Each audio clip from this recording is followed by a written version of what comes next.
പ്രഖ്യാപിച്ചതിന് പിന്നാലെ അശാന്തമായി മാറിയിരിക്കുകയാണ് ഗസ. ഹമാസും ഇസ്രയേലും വെടിനിർത്തൽ കരാർ അംഗീകരിച്ചതായി ചർച്ചകൾക്ക് മധ്യസ്ഥത വഹിച്ച ഖത്തർ പ്രഖ്യാപിച്ചതിന് പിന്നാലെയാണ് ഇസ്രയേൽ ഗസയിലും വെസ്റ്റ് ബാങ്കിലും അതിശക്തമായ ആക്രമണം അഴിച്ചുവിട്ടത്.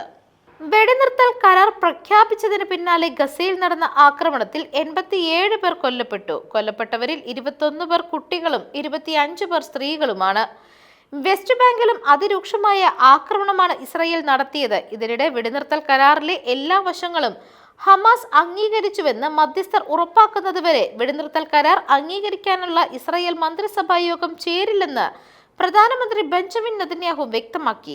വെടിനിർത്തൽ വ്യവസ്ഥകളിൽ അവസാന നിമിഷം ഹമാസ് മാറ്റം ആവശ്യപ്പെട്ടുവെന്ന് നേരത്തെ തന്നെ നെതന്യാഹു ആരോപിച്ചിരുന്നു. ഞായറാഴ്ച നിലവിൽ വരുന്ന വെടിനിർത്തൽ കരാർ അംഗീകരിക്കുന്നതിനായി ഇസ്രായേൽ മന്ത്രിസഭാ യോഗം ചേരുമെന്ന് നേരത്തെ റിപ്പോർട്ടുകളുണ്ടായിരുന്നു.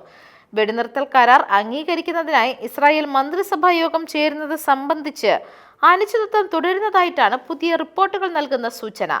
News desk മെഗ്നവിഷൻ.